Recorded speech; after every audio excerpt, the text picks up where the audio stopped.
নমস্কার বন্ধুরা, আজ আমরা বৃন্দাবন থেকে বায়া চণ্ডীগড় টু অমৃতসরের পথে রওনা দিলাম। বৃন্দাবন থেকে চণ্ডীগড় যাওয়ার পথে দিল্লির রাস্তা দিয়ে যেতে হয়েছিল। দিল্লির পথে জাতীয় পতাকা দেখে নিজেকে ভারতীয় হিসেবে খুবই গর্বিত মনে হচ্ছিল। যাত্রা শুরু করে হাইওয়ে ধরে এগোতে এগোতেই বুঝতে পারলাম আজ আমরা এক সুন্দর রাজ্যে ঢুকতে চলেছি। পাঞ্জাবে ঢুকতেই প্রথম যেটা চোখে পড়ে সেটা হলো সাংস্কৃতিক বদল। হাওয়াতেই যেন আলাদা একটা গন্ধ, চারিপাশের রং, মানুষের চলন, সবকিছুতেই পাঞ্জাবি ছোঁয়া। দুই ধারে যতদূর চোখ যায় শুধু সর্ষে ফুলের হলুদ মাঠ, সবুজ আর হলুদের এই মেলবন্ধন রাস্তা চলার ক্লান্তিটাই যেন ভুলিয়ে দেয়। হাইওয়ের ধারে ধারে হলুদ রঙে ভরে থাকা এই ক্ষেতগুলো চণ্ডীগড়ের রাস্তাকে আলাদা একটা সৌন্দর্য দেয়। গাড়ি চললেও চোখ বারবার সেদিকেই চলে যায়। সর্ষে ফুলের উপর দিয়ে হালকা হাওয়া বয়ে গেলে মনে হয় পুরো মাঠটা যেন ঢেউ খেলাচ্ছে। শহরের ব্যস্ততা থেকে একটু দূরে এই দৃশ্যটা মনকে অদ্ভুতভাবে এক শান্তি এনে দেয়। স্মুথ এক্সপ্রেস হাইওয়ে লং ড্রাইভের জন্য একেবারে পারফেক্ট। মাঝপথে থেমে তুলে নিলাম কিছু সিমলা অরেঞ্জ, ছোট একটা বিরতি কিন্তু মিষ্টি স্মৃতি। পরিপাটি রাস্তাগুলোর পাশে এই সর্ষে ক্ষেতগুলো যেন প্রাকৃতিক হাসি।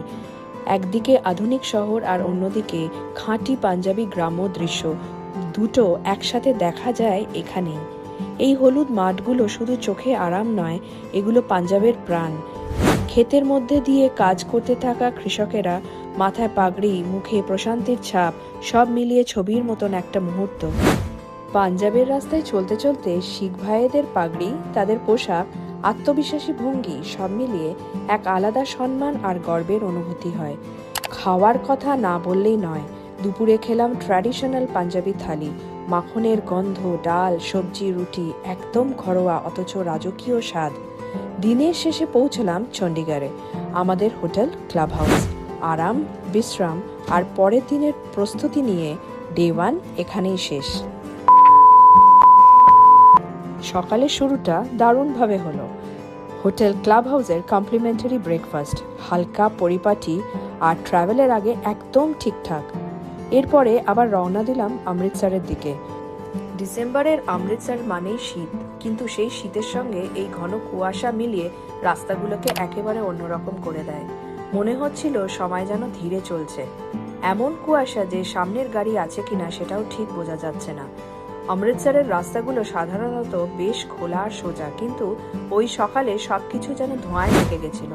চারপাশটা এতটাই সাদা হয়েছিল যে মনে হচ্ছিল রাস্তার দুপাশ মিলিয়ে গেছে। সামনে চলা গাড়ি শুধু হেডলাইটটা জ্বালালে দেখা যাচ্ছিল, না হলে একেবারে অদৃশ্য। পথে আবার সেই মন ভোলানো সর্ষে ফুলের মাঠ, যত দেখো ততই মন ভরে যায়। অবশেষে পৌঁছে গেলাম অমৃতসর। হোটেল রিগালে হল্ট করলাম। একটা ছোট্ট তথ্য জানিয়ে রাখি, এখানে পার্কিং স্পেস একটু লিমিটেড, তাই আগের থেকে প্ল্যান করলে সুবিধে হয়। হোটেলে ফ্রেশ হয়ে বেরিয়ে পড়লাম শহর দেখতে। লোকাল দোকানে ঢুকে খেলাম রাবড়ি আর গাজরের হালুয়া। স্বাদে একদম খাঁটি উত্তর ভারতের ছোঁয়া। আমাদের হোটেল থেকে জালিয়ানওয়ালা বাগ আর গোল্ডেন টেম্পল খুবই কাছে, বলা যেতে পারে হাঁটা পথ। প্রথমে আমরা কিছু শপিং করে নিলাম, তারপর ওখান থেকে গেলাম সেই জায়গা যেখানে দাঁড়ালেই বুকের ভেতরটা ভারী হয়ে যায়, জালিয়ানওয়ালা বাগ। এই জায়গাতেই 1919 সালে ব্রিটিশ শাসকের নির্মম গুলিতে হাজার হাজার নিরীহ ভারতীয় প্রাণ হারিয়েছিলেন। তারা প্রতিবাদ করেছিলেন রাওলাট অ্যাক্ট এর বিরুদ্ধে, একটা আইন যেটা ব্রিটিশ সরকার এনেছিল বিনা বিচারে ভারতীয়দের গ্রেপ্তার করার জন্য। জালিয়ানওয়ালা বাগ আজ ভারত সরকারের দ্বারা ন্যাশনাল মেমোরিয়াল হিসেবে সংরক্ষিত। এটা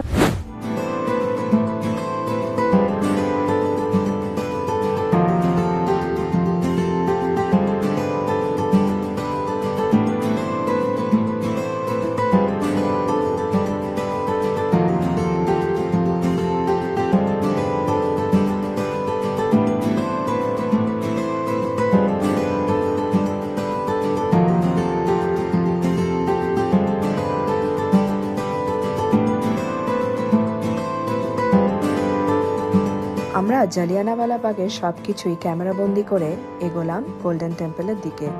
গোল্ডেন টেম্পলে ঢোকার আগে কিনে নিলাম রুমাল আর দুপাট্টা মাথা ঢাকার জন্য, কারণ এখানে শৃঙ্খলা আর সম্মানটাই সবার আগে। আর তারপর শ্রীহরি মন্দির সাহেব, বিশ্ববিখ্যাত গোল্ডেন টেম্পল। সোনায় মোড়া এই পবিত্র স্থাপনা শুধু চোখে দেখার নয়, এটা অনুভব করার জায়গা। নিয়মগুলো খুব সহজ, খুব সুন্দর, পরিষ্কার মন, শান্ত আচরণ আর সমান সম্মান। গোল্ডেন টেম্পলে ঢুকে আমরা ধীরে ধীরে কয়েকটা রাউন্ড নিলাম। ভিড়ের মাঝেও একটা আলাদা শান্তি ছিল। চারিদিকে পবিত্র সরোবর আর তার জলে প্রতিফলিত সোনালী মন্দিরটা, চোখ সরানোই যায় না। এরপর সেই মুহূর্তগুলো ধরে রাখতে কয়েকটা ছবি তুললাম। কোনো তাড়াহুড়ো নয়, শুধু মন দিয়ে দেখা আর অনুভব করা। এই কয়েকটা রাউন্ড আর কয়েকটা ক্লিক স্মৃতিতে থেকে গেল অনেক বেশি করে। অমৃতসরের রাস্তায় পা রাখলেই শহরের জীবনটা একদম চোখের সামনে খুলে যায়। এখানকার রাস্তাগুলো খুব বেশি চকচকে নয়, কিন্তু ভীষণ প্রাণবন্ত। টোটো, বাইক, গাড়ি সব একসাথে চলছে, তার মাঝেই মানুষ নিজের মতন করে চলাফেরা করছে। রাস্তার দুধারে আছে রঙিন দোকানপাট আর শপিং স্ট্রিট। পাগড়ি, দুপাট্টা, রুমাল, জুতো, হাতের কাজ করা জিনিস, সবকিছুতেই পাঞ্জাবের রং। দোকানদারদের ডাক, ক্রেতাদের দরদাম, সব মিলিয়ে একটা চেনা ভারতীয় কোলাহল, কিন্তু কোথাও অস্বস্তি নেই। আর একটু ভেতরে ঢুকলেই শহরের আসল প্রাণ, ফুড স্ট্রিট। ঘিয়ের গন্ধ, মশলার ধোঁয়া, সব মিলিয়ে খিদে নিজের থেকে চলে আসে। এখানে খাবার তো শুধু খাবার না, এ এক অন্য কিছু। লস্যি, চাট, পরাটা, মিষ্টি, সবকিছুতেই পরিমাণের উদারতা আর স্বাদের আন্তরিকতা। অমৃতসরের রাস্তায় হাঁটলে বোঝা যায় এই শহরটা খুব সাধারণ কিন্তু ভীষণ আপন। রাস্তাগুলোই অমৃতসরকে চিনিয়ে দেয়, একটা শহর যেখানে মানুষ বাঁচে হাসি, কথা, খাওয়া আর বিশ্বাস নিয়ে। দিনের শেষে ক্লান্তি মেটাতে খেতে গেলাম পাঞ্জাবের বিখ্যাত হাভেলি রেস্টুরেন্টে। খেলাম গরম গরম মশালা ধোসা। পাঞ্জাবে বসে দক্ষিণ ভারতের স্বাদ একদম জমে গেল।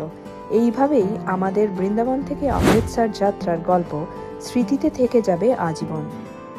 পথের সব স্মৃতি পেছনে রেখে আগামীকালের যাত্রা কাশ্মীর, এই ট্রিপের শেষ ঠিকানা।